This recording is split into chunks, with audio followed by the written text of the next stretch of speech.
Amen. Bonsoir tout le monde. Est-ce qu'on peut se tenir debout? Ceux qui sont encore assis, pouvez-vous tenir debout s'il vous plaît?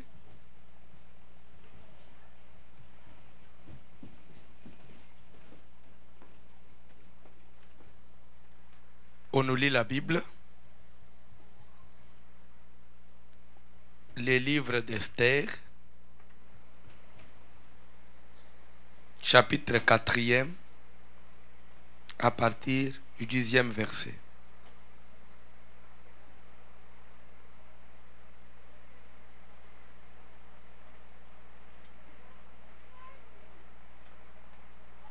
Esther, chapitre 4, nous lirons à partir du 10e verset. Je lis au nom de Jésus-Christ. Esther chargea Hathach d'aller dire à Mardochée: tous les serviteurs du roi et le peuple des provinces du roi savent qu'il existe une loi portant peine de mort contre quiconque, homme ou femme, entre chez le roi dans la cour intérieure sans avoir été appelé. Celui-là seul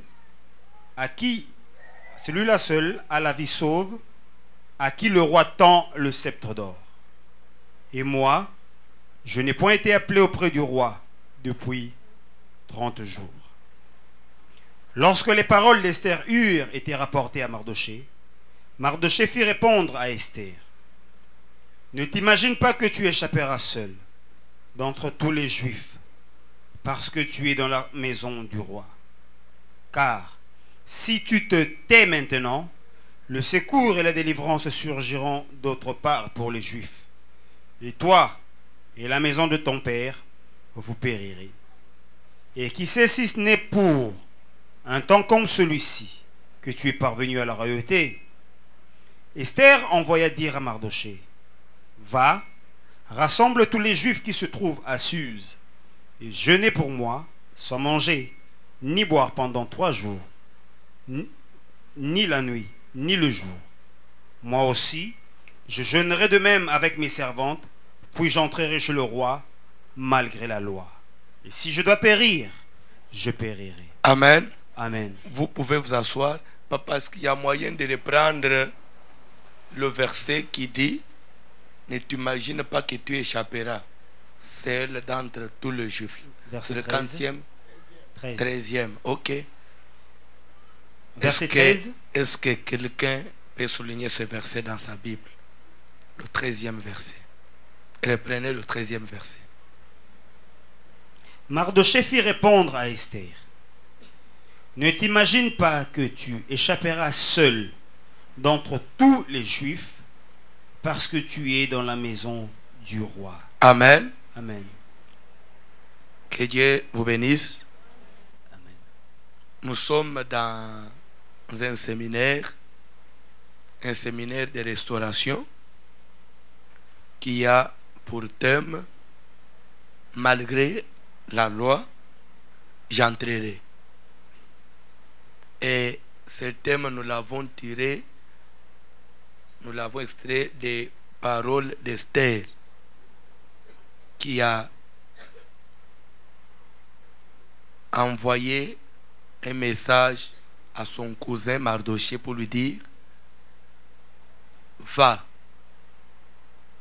rassemble tous les Juifs qui se trouvent en Suse, jeûnez pour moi. 3 jours, 3 nuits, sans manger ni boire. Moi aussi, je jeûnerai avec mes servantes. Après quoi, j'entrerai malgré la loi. Donc, malgré la loi, je vais faire quoi? Je vais entrer. Amen. C'est ça notre thème. Je vais entrer malgré la loi. Hier, j'ai commencé d'abord par vous parler de la loi. Qui dit loi, dit règle. Qui dit loi, dit une prescription. Amen. Un ordre donné, établi, auquel tout le monde doit se soumettre, doit obéir. Amen. Qui est Esther? Hier, on a eu le temps d'expliquer. Esther,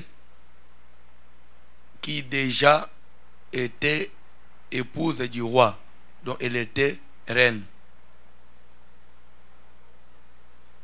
Il y a eu un problème à Babylone, un problème suscité par qui? Amen. Par Aman, qui était un des officiers du roi.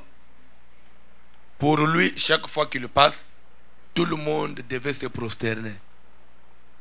Et pourtant, le juif, il ne se prosterne pas devant n'importe qui. Pourquoi? Puisqu'ils ne doivent fléchir que devant le Seigneur. Comme Mardochée, lui, chaque fois qu'Aman passait, Mardochée ne pouvait pas se prosterner devant Aman. C'est comme ça qu'Aman a cherché à savoir pourquoi celui-là, lui, chaque fois que je passe, tout le monde m'adore. Pourquoi lui ne m'adore pas? C'est comme ça qu'on va lui révéler que non, puisqu'il est juif. Les juifs, ils n'adorent pas les humains, à part Dieu. Ah bon? Il y a un peuple dans notre pays ici, dans notre royaume, qui a d'autres lois, qui ne peut pas obéir aux lois de notre pays. C'est comme ça que Aman ira voir le roi, il fera voter même un décret qui, au terme duquel tout le juif devait périr à une date bien fixée. Amen. On devait massacrer tous les juifs qui étaient à Babylone. Pourquoi? D'abord, puisqu'à Babylone, ils étaient des esclaves. Un esclave, il n'a pas droit à la vie, vous savez. C'était des personnes considérées comme des animaux. C'est comme ça qu'Aman, dans ses démarches, il a obtenu ce décret-là qui condamnait tous les juifs. Quand la nouvelle est parvenue jusqu'aux oreilles de Mardochée, amen, Mardochée cherchera maintenant à atteindre Esther, espérant peut-être à partir d'Esther, comme Esther était la femme du roi, Esther pouvait faire quelque chose, ne sachant pas aussi que Esther était limitée. Vous savez quoi? Je vous ai dit hier, la vie que vous voyez ici, la vie n'est pas facile. Il y a certaines personnes que nous on envie. Peut-être, c'est parce que vous ne connaissez pas aussi comment ils vivent. toutes les femmes qui voyaient Esther, qui connaissaient Esther, d'abord la vie qu'elle avait auparavant, et après qu'elle ait épousé le roi, je crois que beaucoup de femmes enviaient Esther. Si j'étais Esther, moi aussi je pouvais épouser le roi. Mais en réalité, je vais vous dire une chose. Celles qui avaient épousé des hommes ordinaires, moi je les dirais même qu'ils étaient heureuses plus qu'Esther. Puisque dans le mariage, bon, je ne suis pas une femme, mais ce que j'ai dit, je ne pense pas que les mamans vont me contredire. Pour une femme mariée, vous pouvez lui donner l'argent, vous pouvez lui donner les maisons, tout, et lui dire que entre l'argent, les maisons et le mari, tu préfères quoi?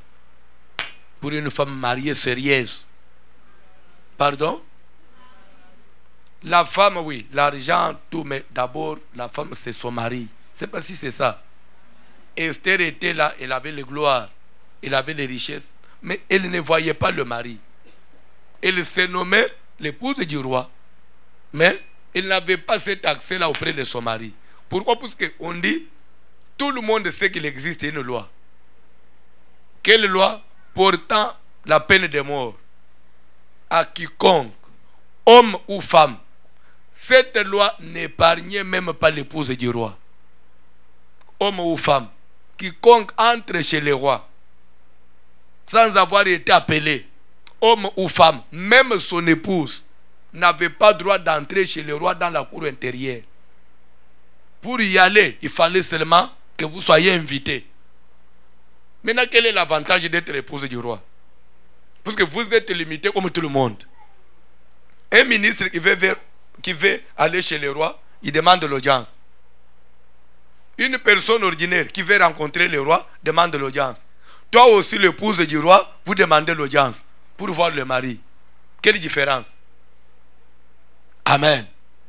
Et cette loi-là était logique. Je vais expliquer un peu pourquoi il y avait une telle loi et que cette loi devait concerner même son épouse.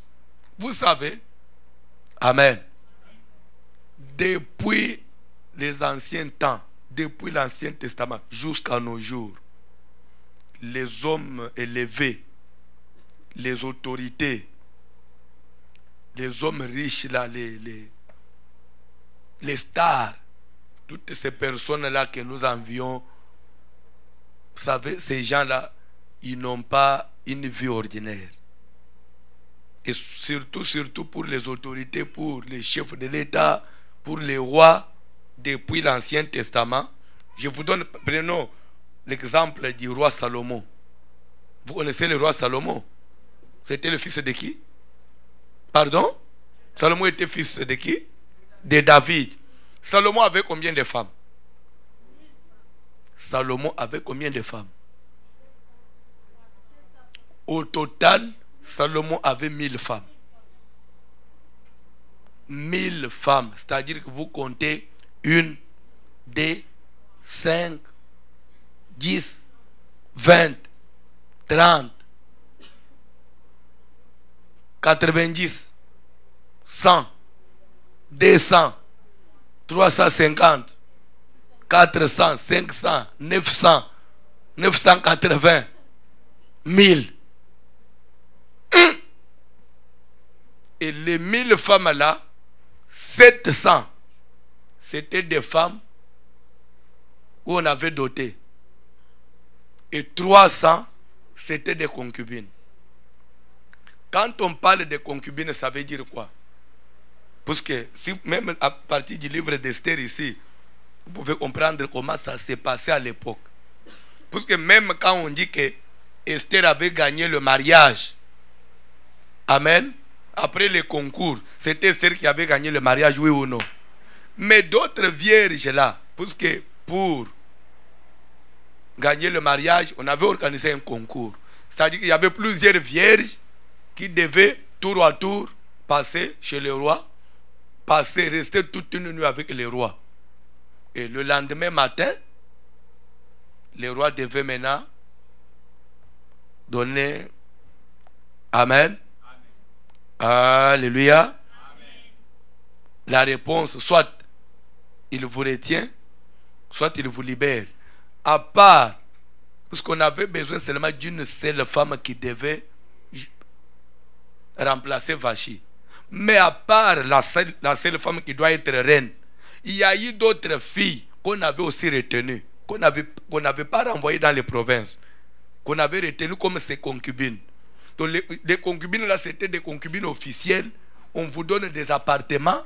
Vous êtes là toute votre vie. Tu ne peux plus sortir avec quelqu'un d'autre. Tu es là concubine du roi toute ta vie. Tu es là pour le roi. On même des sentinelles qui vous surveillent. C'est comme ça qu'il y avait des eunuques. C'est ce qu'on appelait les eunuques là. Les eunuques, c'est-à-dire, c'était des hommes impuissants qui ne peuvent pas aller avec les femmes.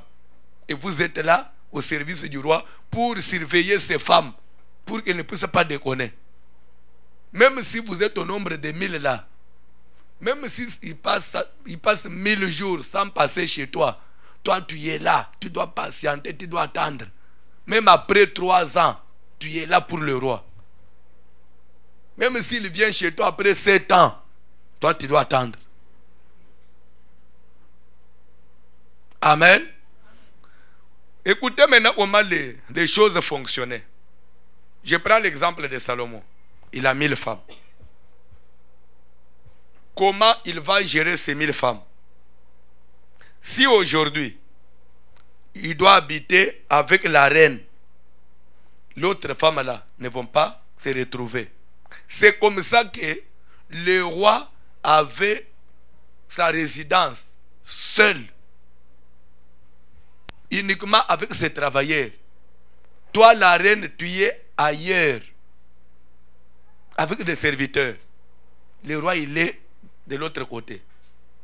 S'il a besoin de la reine, on vous fait un message. Le roi a besoin de toi pendant peut-être autant de jours, soit une semaine. On vient prendre la reine, vous allez dans la parcelle du roi. Après une semaine, il vous libère. Pourquoi? Il doit être libre. S'il n'a pas besoin de toi, il a peut-être besoin d'une concubine. On va prendre cette concubine-là. Et pourquoi il y avait la loi que même sa femme ne peut pas rentrer dans la cour sans autorisation? Admettons que toi, sa femme, tu dis maintenant je vais voir mon mari sans autorisation, sans prévenir. Et que vous rentrez là-bas, vous trouvez que le roi était avec une concubine. Vous serez obligé de faire la jalousie, oui ou non? Et quand tu vas faire la jalousie, ça va scandaliser. Et pourtant c'est le roi. C'est comme ça que même la femme légitime ne pouvait pas rentrer sans autorisation. Je vous dis que cette loi-là, c'est juste qu'aujourd'hui ça existe. Même toutes les autorités que vous voyez ici, il arrive des moments où il se déplace sans sa femme. Il se déplace avec le protocole. Et à cette époque-là, toi la femme, tu ne vas pas dire que maintenant tu vas avec le protocole. Mais maintenant, pendant qu'il va avec le protocole là, parce que quand vous êtes protocole d'État, vous êtes protocole d'État, donc c'est que vous êtes pour l'État.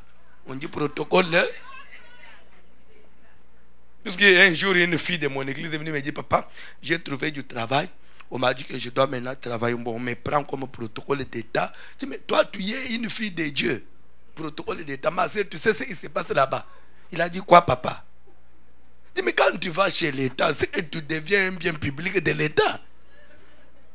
Puisque les biens de l'État sont les biens publics. Oh non, papa. Mais maintenant, si je ne veux pas, je lui ai dit, il y a des... Là-bas, c'est des ordres. Ça, je dois vous informer. Hein. Ne pensez pas que même un chef de l'État, lorsqu'il veut aimer une fille, il va venir étantine. Et je suis tombé amoureux de toi. Et après toi, tu vas dire, bon, laisse-moi le temps, je vais réfléchir. Est-ce que le président a ce temps-là? Ce sont des ordres. On donne, bon, j'ai besoin de cette fille-là. On vient te prendre, c'est fini. Même si tu es une femme mariée, même une femme mariée, quand on dit, bon, je voyage avec toi, son mari sait que c'est fini, elle est partie. Après, il ne demande pas qu'est-ce qui s'est passé là-bas. Non. On ne demande pas. Là, on ne demande, ça, je vous informe. Là, on ne demande pas. Et ça, même Dieu au ciel, il connaît ça. Vous allez vous rappeler. C'est pourquoi c'est une vie, papa. Nous, les enfants de Dieu, nous, les hommes de Dieu, il y a des choses qu'on ne peut pas envier. il y a certains titres, il y a certaines fonctions qu'un homme de Dieu sérieux ne peut pas exercer. Quand vous voyez un homme de Dieu qui vous dit, oh non, je vais postuler pour être un président de la République. Mais il faut être fou. Quand le jour où David est allé avec Beersheba, la femme d'Iri, et après il a fait assassiner son mari, Dieu qui envoie le prophète Nathan. Nathan qui va dire ceci à David. Il parle au nom de Dieu. Toi David, je t'ai pris dans la brousse. J'ai mis dans ton sein toutes les femmes de ton maître. Donc c'est-à-dire que David, à part ses propres femmes, il a eu d'abord à récupérer toutes les femmes de Saül. Vous savez ça? Il avait récupéré toutes les femmes de Saül qui étaient mortes. L'ex-roi. Et après, le prophète qui dit ceci à David, si tu y avais trouvé que cela était peu, il fallait me demander, j'allais encore ajouter. Il allait ajouter quoi? Qui allait ajouter les femmes? Il ajoute à qui? Au roi. Puisque David était roi. C'est-à-dire que c'est la vie des rois, c'est la vie des présidents. À ce niveau-là, là, je vous dis, l'impudicité officielle. Je vous jure, oui. Amen. Il y a même des gens qui connaissaient la vie qui, à l'époque de Mobutu, vous connaissez ce qui s'est passé. Ils sautaient presque avec la femme de tous ses collaborateurs. Et ne pensez pas que toi, le collaborateur, même si tu sais qu'il est dans la chambre avec ma femme, tu vas dire quoi? Tu blagues, on te tue. On te tue. Et quand la femme sort de là, tu n'as pas aussi à faire la jalousie. Oh, toi, ma femme. Non, tu fais comme si rien ne s'est passé. Donc, tu restes donc normal. Ne demande même pas. Ne dis pas à la femme, qu'est-ce qui s'est passé? Il t'a demandé quoi? Non, toi, fais comme si tu n'existais pas pendant que ça s'est passé là. Vous continuez seulement la vie. C'est pourquoi il y avait cette loi-là. Même la reine ne peut pas aller là où il y a les rois. Parce que le roi a 1000 femmes. Si tu dois aller là-bas, et tu les trouves avec 4 femmes, toi tu es reine, tu as des honneurs, tu seras obligé de rester dehors, d'attendre. Tu seras obligé. Tu vas dire que je vais entrer parce que c'est mon mari. Bien, vous allez faire quoi? Raison pour laquelle il y avait une loi. Si toi, reine, tu ne te respectes pas, vous allez entrer et que vous trouvez que le roi est occupé et qu'il ne s'occupe pas de toi, il ne vous tend pas le spectre. Sur place, on fait quoi? On vous assassine. La loi était sévère. C'est pourquoi la vie n'enviait personne. Vous ne savez pas ce qu'il est en train d'endurer. Les gens voyaient seulement Esther avec les honneurs. Mais le mari, il n'avait pas contrôle de son mari. Vous enviez certaines femmes où il a épousé un grand homme, il a épousé tel et tel. Des fois, ces femmes-là souffrent. Hein? C'est comme ça que moi, j'ai toujours conseillé même aux jeunes sœurs. Toi, tel que je te connais avec ta jalousie là, ne cherche pas certaines personnes qui sont trop élevées. Tu veux être avec ton mari tout le temps. Trouve même un chômeur là.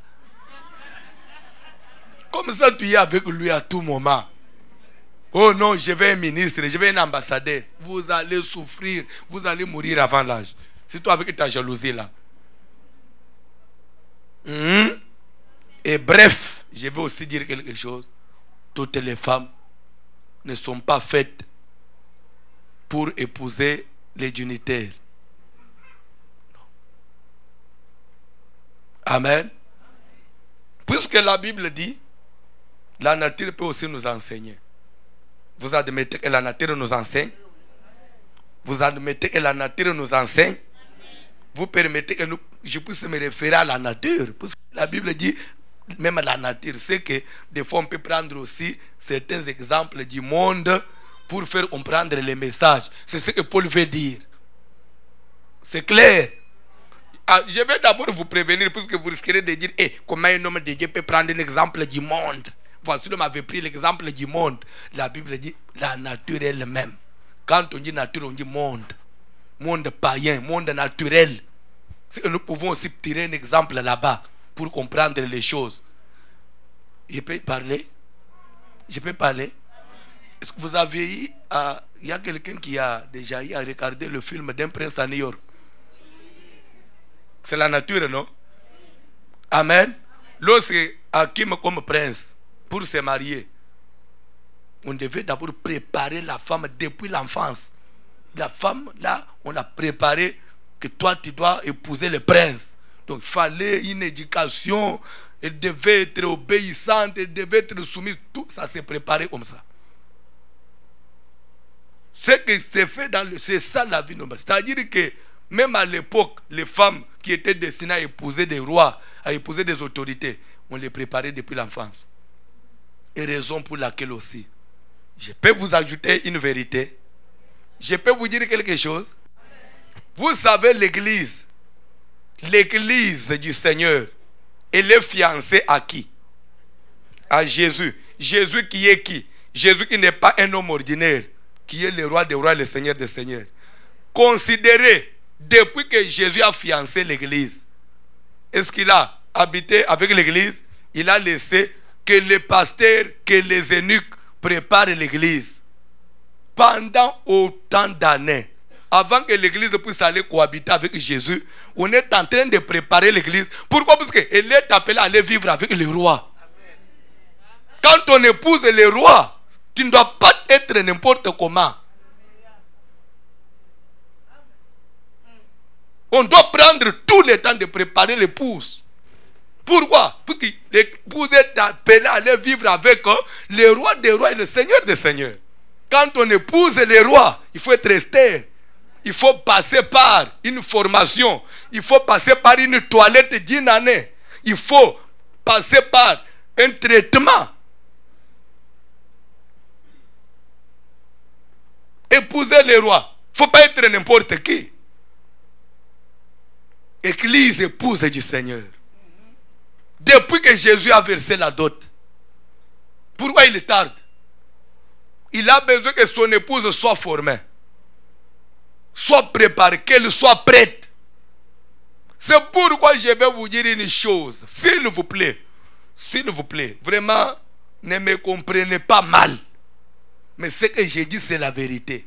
Maman, la condition d'une femme n'est pas la même avec celle de l'homme. Une femme ne peut pas se comporter comme si elle était égale à son mari. C'est-à-dire que vous allez avec le mari sur la route. Pourquoi tu as regardé là-bas? Parce que tu as regardé là-bas, moi aussi je regarde de l'autre côté. Non. La femme ne peut pas se comporter comme ça. Que Dieu te bénisse, maman. Amen. Ça, il ne faut pas regarder, je mets dans la poche. Parce que vous... Amen. Que Dieu te bénisse. Alléluia. Alléluia. Est-ce qu'on peut avancer? Est-ce qu'on peut avancer? Quelqu'un risquerait de dire, il est matérialiste. Je peux vous dire quelque chose. Le premier matérialiste, c'est Dieu. Dieu est matérialiste. Demande-moi Oma. Il dit, l'or et l'argent. Pourquoi il n'a pas laissé l'or et l'argent à d'autres personnes? Il a pris ça. Maintenant, moi, je vais laisser l'argent. Du moment où Dieu n'a pas abandonné l'argent. Et toi qui n'es pas matérialiste, toi tu n'aimes pas l'argent. Ok, comme toi tu n'es pas matérialiste, sors tout ce qui est dans ton sac, laisse-moi ici. Toi tu restes spirituel, moi matérialiste, je prends le matériel. Laisse-moi tout ce que tu as. Tu vois que tu es aussi matérialiste. Que Dieu vous bénisse. Est-ce qu'on peut avancer? Est-ce qu'on peut avancer? Je disais ceci, écoutez-moi s'il vous plaît. La condition de l'homme n'est pas la même avec celle de la femme. Vous savez, on est enfant de Dieu. On doit être enseigné.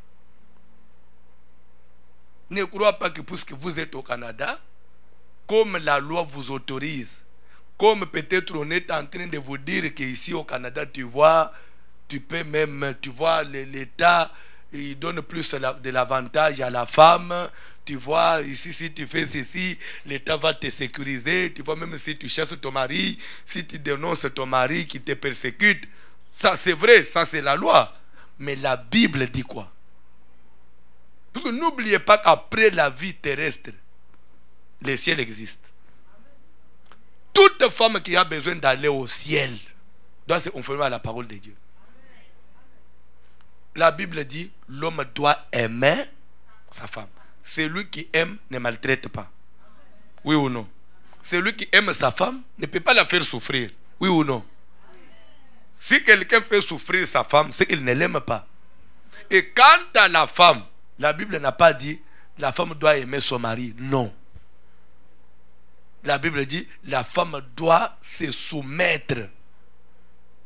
Ne viens pas me dire que mon mari, tu sais comment je t'aime. Moi, je n'ai pas besoin que ma femme puisse m'aimer. Suivez-moi. Je ne mâche pas les mots. Je n'ai pas besoin que ma femme puisse m'aimer. Parce que la Bible ne lui a pas demandé qu'elle m'aime. Mais j'ai besoin qu'elle me soit soumise. Son amour envers moi se traduit dans sa soumission. Quand j'ai dit oh, tu fais oh. C'est ça l'amour que moi j'attends de toi. Mais ne viens pas me dire je t'aime. Quand je t'envoie, tu ne veux pas. Mais tu me dis, non, tu sais, je t'aime, mon mari. Mais non, ça, je ne veux pas. Mais je t'aime. Non, je n'ai pas besoin que tu me dises que tu m'aimes. Je n'ai pas besoin que la femme me dise qu'elle m'aime. Mais j'ai besoin seulement d'une femme qui est soumise. Un point très.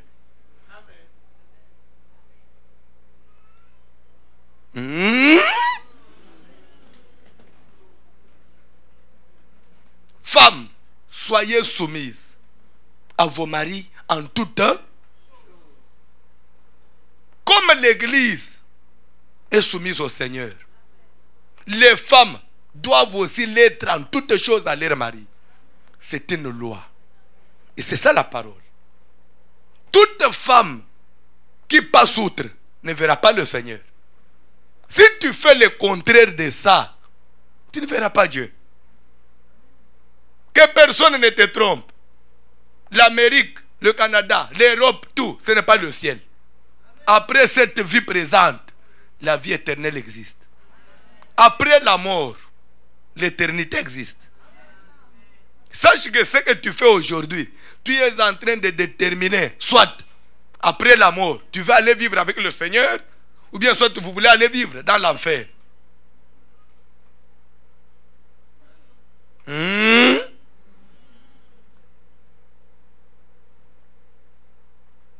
Est-ce que quelqu'un peut acclamer pour le Seigneur?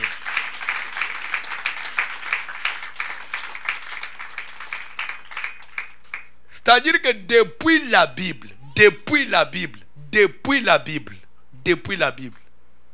la façon dont Dieu considère la condition de l'homme par rapport à celle de la femme, c'est différent.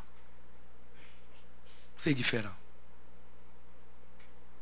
Quand vous venez à l'église, il faut que vous soyez enseigné. La femme ne peut pas gifler son mari. Quelle que soit la raison que tu peux avoir, tu ne peux pas gifler ton mari. Je parle de la femme chrétienne. Je parle de la femme chrétienne. La femme chrétienne. Puisque la vie est faite, la vie est fondée sur des principes, sur des lois. Même Esther dit, tous les serviteurs du roi, tous les peuples de province savent qu'il existe une loi. Dans ce royaume-là, il y avait des lois. Et si à Babylone, il y avait des lois, chez Dieu, il n'y a pas de loi.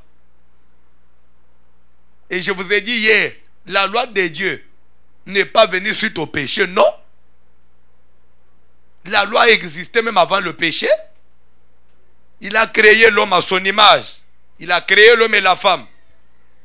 Il les a placés dans le jardin. Est-ce que jusque-là, il y avait de péché? Après, il leur dira, je vous autorise de manger les arbres de tous les fruits, sauf les fruits de l'arbre du milieu. Là, ne touchez pas. C'est la loi ou ce n'est pas la loi? C'était suite à un péché? Suite à une désobéissance? C'est pour vous dire qu'il n'y a pas Dieu sans loi. Tu ne peux pas te dire chrétien ou chrétienne du moment où tu n'es pas soumis à la parole de Dieu.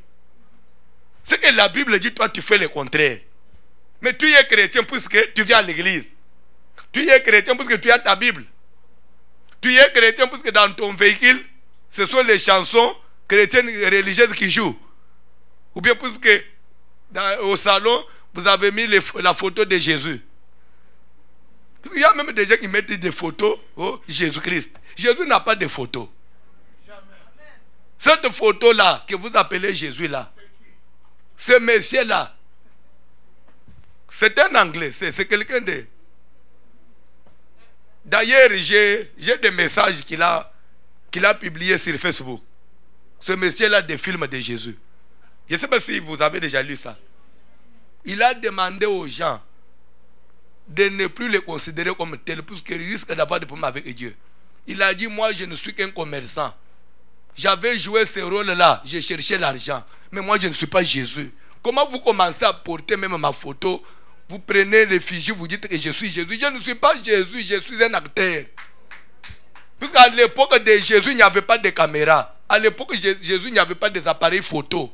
Personne n'avait photographié Jésus pour nous donner son image.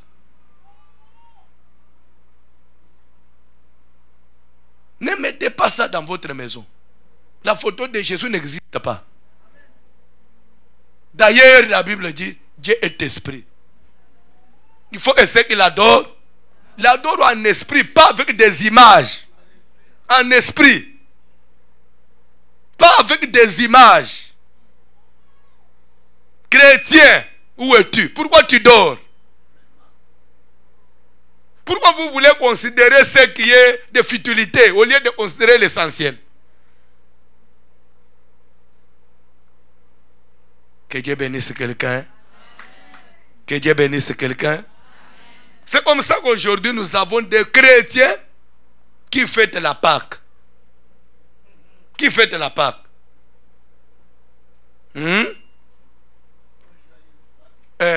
Bonne fête de Pâques, papa. Quelle bonne fête de Pâques. Là, je vais encore vous troubler davantage. Hein. Je vais même vous scandaliser. Je vais scandaliser ta foi. Hein. Mais il peut dire ça. Ça, c'est le genre de prédicateur. Les genres que tu vois là. Je peux avancer? Je peux avancer?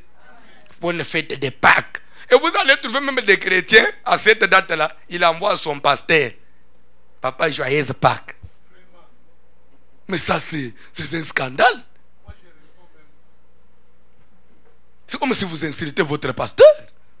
Quelle Pâques? Est-ce que pour les chrétiens, la Pâque existe? Cette Pâque-là du mois d'avril ne concerne pas l'Église. Amen. Souvenez-vous, Exode chapitre 12.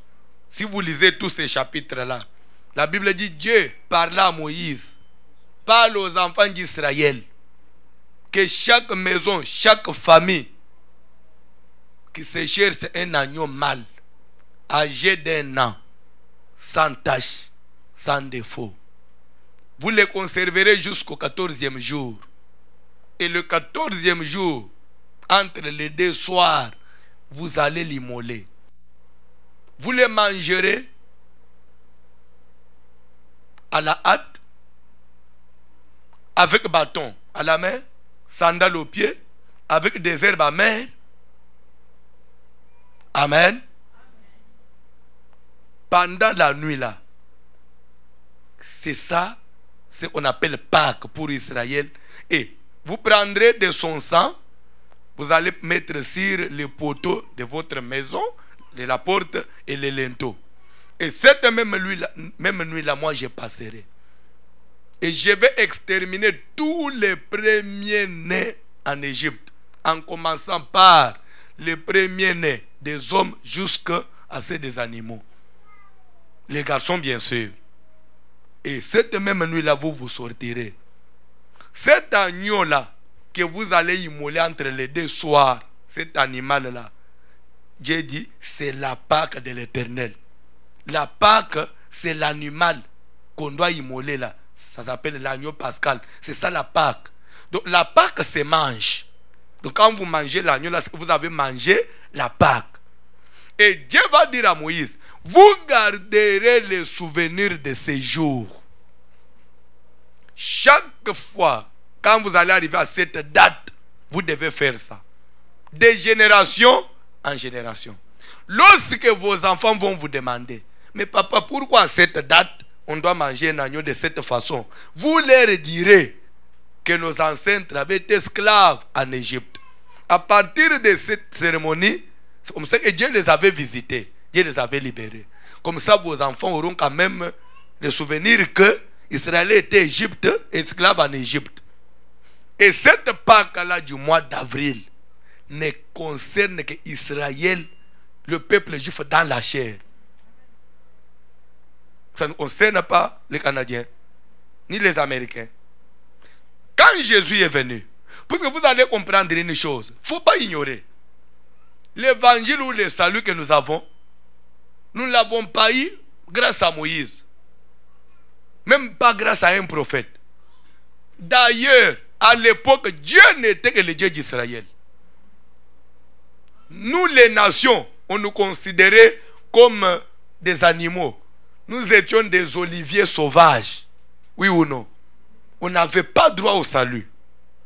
C'est pourquoi, vous savez, même la loi de Moïse ne permettait pas à un Israélien de rester ensemble avec un païen. Vous savez que c'était un problème. Ne fût-ce que vivre avec un païen, c'était un problème.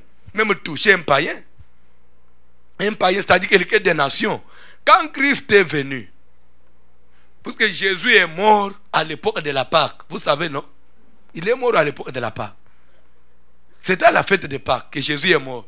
Arrivé à cette date-là, il va dire à ses disciples, allez sur ce chemin, vous verrez un homme portant une cruche d'eau sur sa tête. Suivez-le. Partout où il va entrer, entrez avec lui. Et dans la parcelle, vous trouverez un homme. Dites à cet homme-là, le responsable de la maison, dites-lui, montre-nous l'endroit où le Seigneur doit manger sa Pâque. Il vous montrera une chambre haute, meublée. C'est là que vous allez me préparer la Pâque. Les disciples sont partis, c'était Pierre, Jacques et Jean. Ils ont pris l'agneau. Ils ont préparé la Pâque à la manière des Juifs. Est-ce que quelqu'un me suit? Amen. À la manière des Juifs. Pendant la nuit, Jésus est venu. Et vous savez, chez les Juifs, jusqu'à l'heure actuelle, la Pâque ne se célèbre pas le jour. C'est seulement la nuit. Jamais le jour. Puisqu'on dit entre les deux soirs. Et le reste même de l'agneau, la loi disait, ça ne peut pas arriver jusqu'au matin. Si vous mangez et que vous n'êtes pas en mesure de terminer, si quelque chose est resté jusqu'au matin, il faut le brûler au feu. C'est écrit comme ça dans la Bible. C'était pendant la nuit. Et c'est comme ça que Jésus a eu aussi à manger la Pâque pendant la nuit. Il arrive avec ses disciples. Pendant que les disciples attendaient voir Jésus manger avec la Pâque qu'ils avaient préparée, quelques minutes après, ils ont vu seulement le Messie ouvrir son sac, Jésus. Il sort un pain. Prenez, ceci est mon corps. Comment ça? Nous mangeons la Pâque, la viande, un agneau. Amen. Maintenant, lui, il nous sort un pain. Il dit, prenez, ceci est mon corps. Mangez. Après un temps, il va encore sortir une coupe. Ceci est mon sang, qui est versé pour vous, pour le pardon de vos péchés. Le sang d'une nouvelle alliance. Buvez. Et pourtant, la Pâque des Juifs, le sang de l'agneau, on ne buvait pas.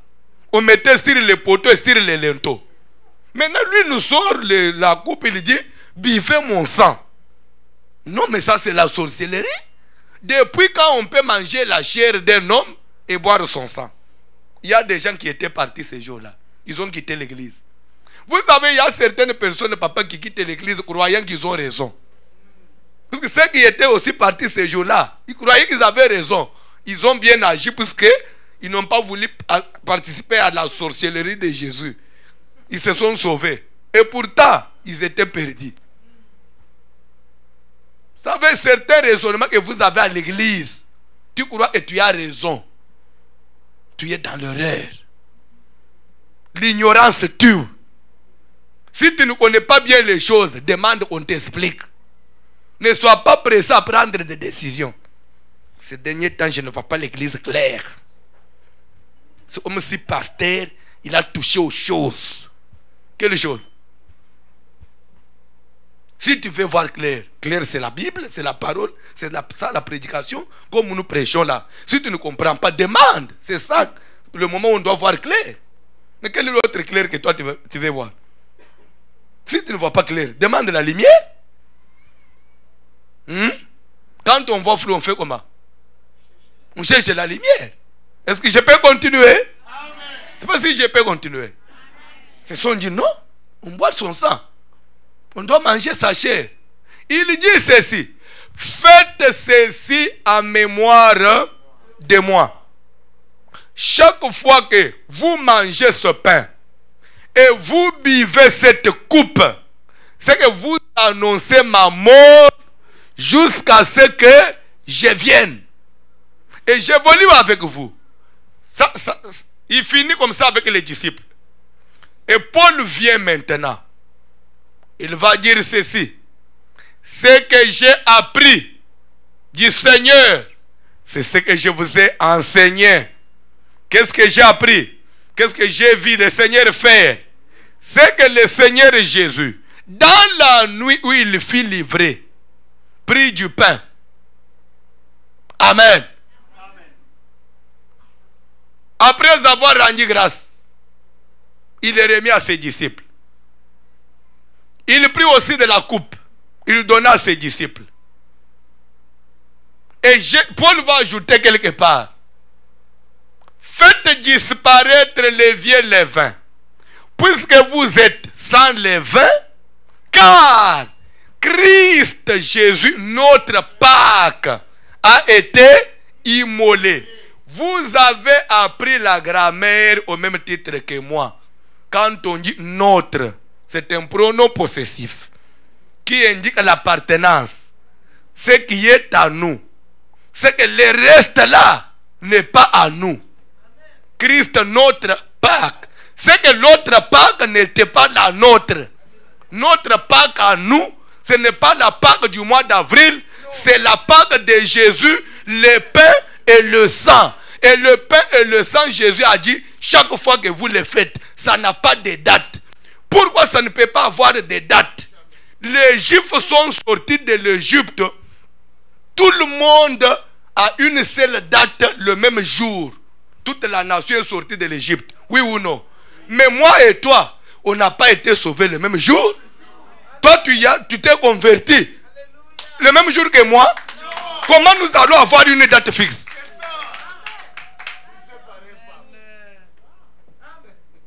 Et ils étaient tous sauvés le même jour. Mais moi et toi, le jour où toi tu t'es converti n'est pas la même date que la mienne. Comment on doit avoir une même date? Pâques, Pâques, Pâques. Et vous allez trouver même les pasteurs qui se disent, avec le Saint-Esprit, mais ils vont faire fêter la Pâque à l'église. Croyez qu'ils ont raison. Il n'y a pas de Pâque pour l'église. La Pâque de l'église, c'est la Sainte Seine. Chaque fois que nous mangeons la Sainte Seine, c'est ça notre Pâque. On dit Christ notre Pâque. Les Juifs, ils ont mangé l'agneau, mais à la place de l'agneau, Jésus s'est livré lui-même.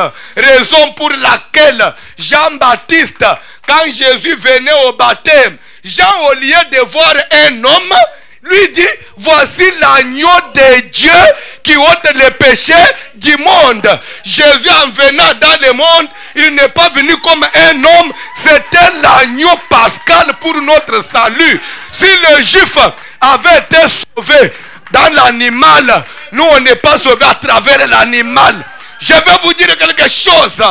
Les juifs, pour obtenir le pardon de leurs péchés, ils devaient faire un sacrifice. Et on prenait le sang. lorsqu'on aspergeait le sang, le péché était couvert, pas effacé mais couvert. C'est pourquoi la loi dit, sans effusion du sang, il n'y a pas de pardon de péché. Et pour obtenir le pardon, il devait faire un sacrifice et on devait asperger le sang. Mais quand Christ est venu, la Bible dit, il n'a voulu ni offrande, ni sacrifice, mais il m'a formé un corps. Voici, oh Dieu, je viens pour faire ta volonté. Christ s'est livré lui-même à la place de l'agneau. Nous sommes sauvés en Jésus. Nous obtenons notre pardon à travers de son sang. Les Juifs obtenaient le pardon lorsqu'on aspergeait le sang des animaux. Mais nous, il y a un sang qui a coulé à la croix. Le sang de Jésus.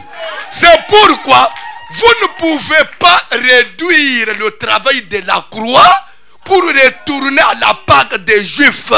C'est comme si l'Église ne comprend pas le grand travail. Paul dit, notre Pâque, Christ a été immolé. Faites disparaître le vieux levain. Tout ce qui est ancien doit disparaître, l'Église. Pourquoi tu veux mourir? Efface dans ton téléphone, bonne fête de Pâques.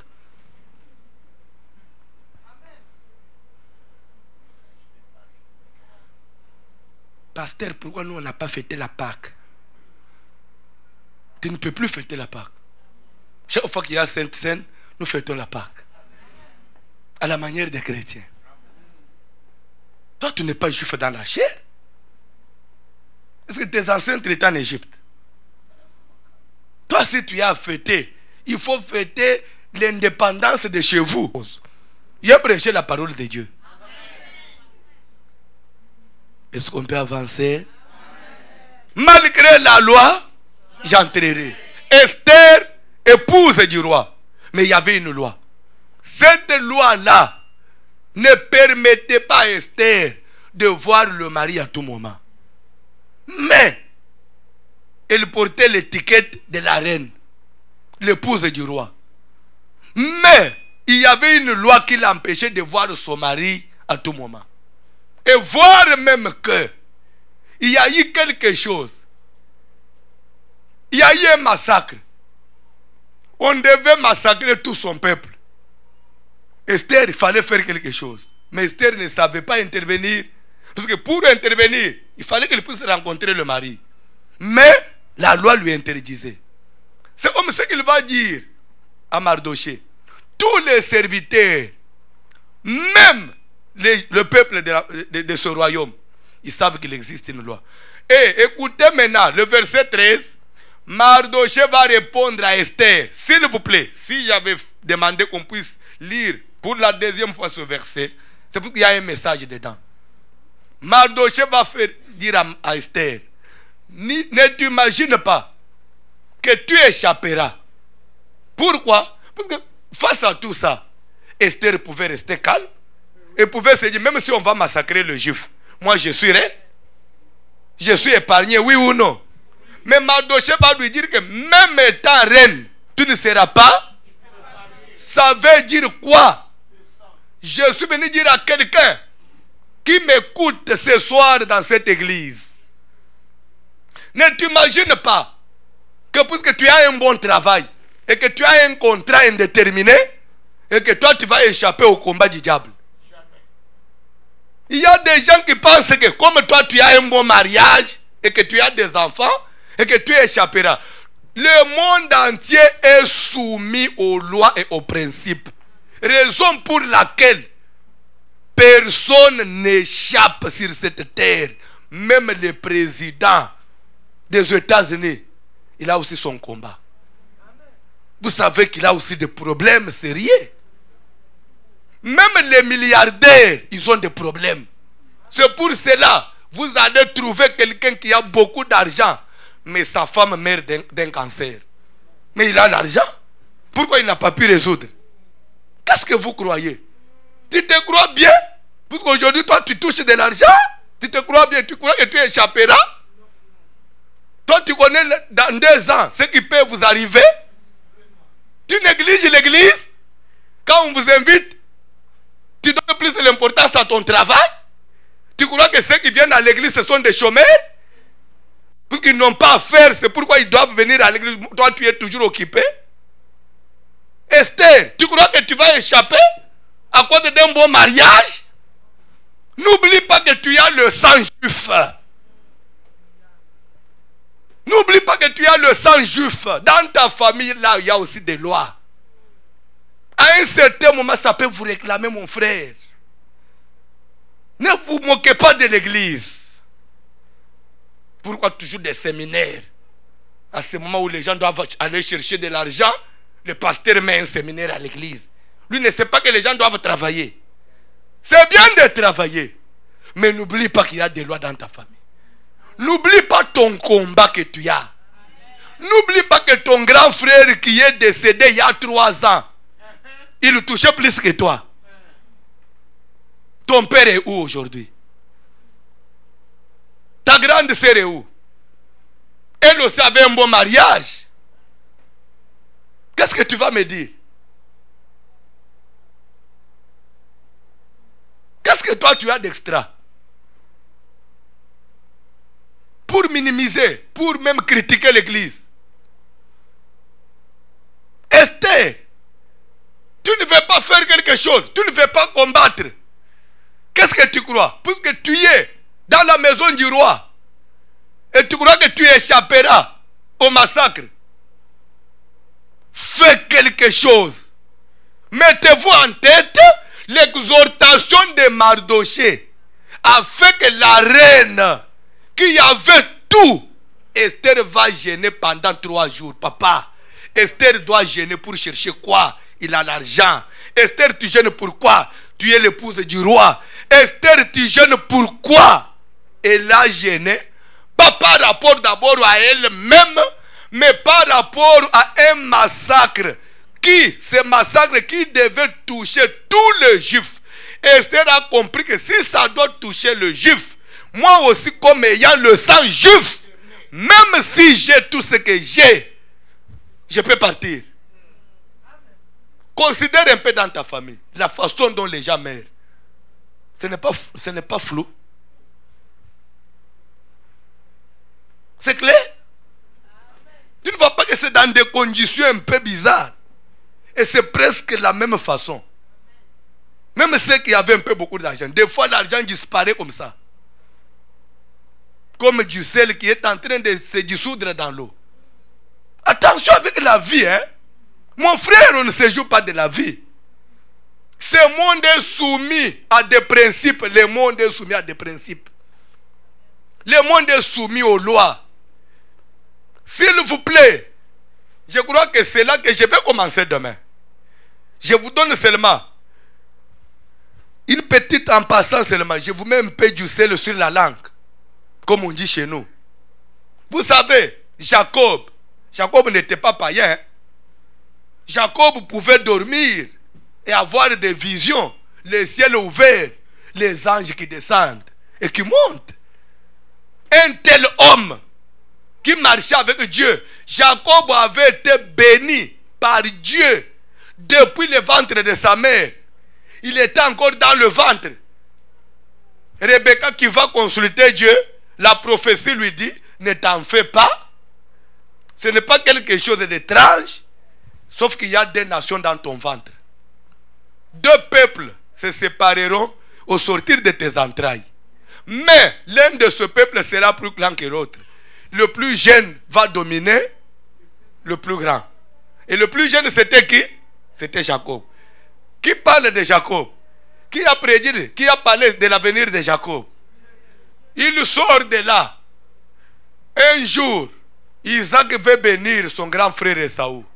Sa mère a tout fait pour que cette bénédiction-là ne puisse pas aller chez Esaü, qu'elle puisse revenir à Jacob. Et il a été béni par son père. D'abord, la bénédiction, Dieu avait révélé dans le ventre. Deuxièmement, physiquement sur la terre, son père l'a béni. Et il avait établi maître de tout. Oui ou non? Il est sorti dans la maison de son père avec bénédiction. Spirituelle et physique. Mais suivez sa vie. Un jour, il est allé se retrouver dans des problèmes chez Laban. À cause de quoi? À cause des lois de la nature. Il a aimé une femme. Il a travaillé pour la femme. Arrivé jusqu'au mariage, on va lui dire non, tu ne peux pas prendre celle-ci. Pourquoi? Parce que la loi ici ne t'autorise pas que tu prennes la cadette pendant qu'il y a... Est-ce que Jacob pouvait imaginer qu'un jour, il va se retrouver avec 4 femmes? Lui qui était homme de Dieu. Vous savez, la vie nous impose certaines réalités que peut-être aujourd'hui tu ne connais pas. Ne crois pas que toutes ces femmes qui ont divorcé, c'était de mauvaises femmes. Et que toi, tu es une bonne femme plus que toutes ces femmes-là qui ont divorcé. Ne crois pas que tous les hommes qui ont échoué aujourd'hui, c'était des paresseux. Et que toi, tu es plus intelligent que eux. La vie nous réserve des surprises. Et pour échapper à tout ça, oh, Esther a dit, priez et jeûnez, car vous ne connaissez pas l'avenir. Tu veux combattre, tu veux échapper, mon frère. Ce n'est pas l'argent qui te fera échapper. Ce n'est pas le travail qui te fera échapper. Ce n'est pas parce que tu as eu des papiers. Mais d'ailleurs, moi je me demande, pourquoi tu dois t'enorgueillir? Il y a des Canadiens qui sont nés Canadiens, qui souffrent. Mais toi, tu es Canadien de papier seulement. Canadien de papier. C'est sur des papiers seulement qu'on a écrit Canadien. Mais tu deviens plus orgueilleux même que les Canadiens du sang. Quand on veut parler, je suis Canadien. Mon frère. Bon, on va continuer demain. Lève-toi, on va prier. On va continuer demain. Lève-toi, on va prier, on va continuer demain. Chante cantique, on va continuer demain.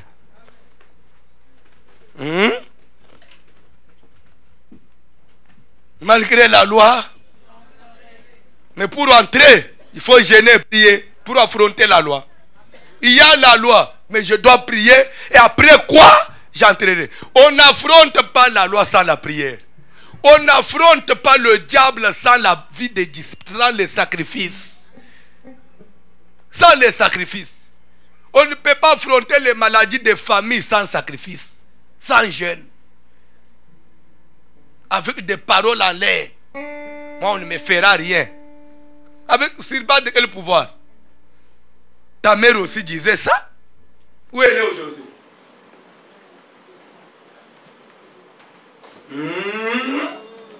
Si vous voyez les gens se donner à l'église, ce n'est pas qu'on manque à faire. C'est seulement qu'on a compris que la vie ici, c'est rien. La vie peut vous laisser la moindre distraction. Et après, on vous efface. On vous efface. Il suffit seulement que tu arrives à l'hôpital, les médecins disent, oui, pendant que j'étais en train d'examiner, je vois un peu une tache au niveau des poumons. C'est comme si le début de... C'est fini. Là, vous allez voir quelqu'un à l'église maintenant, papa. Parce qu'il n'y a pas de prière ces derniers temps. Il faut attendre ça pour chercher Dieu.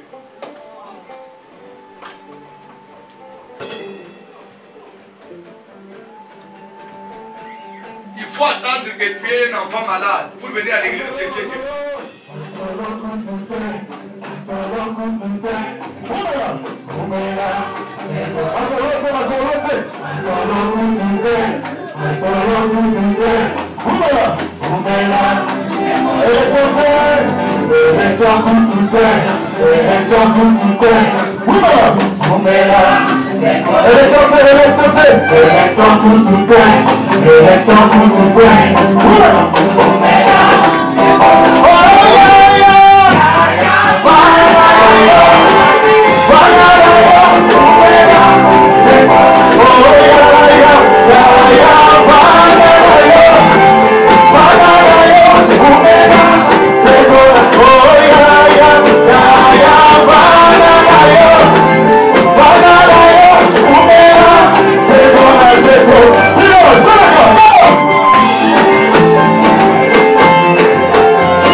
Amen. Acclamons pour le roi des rois, acclamons pour notre Dieu.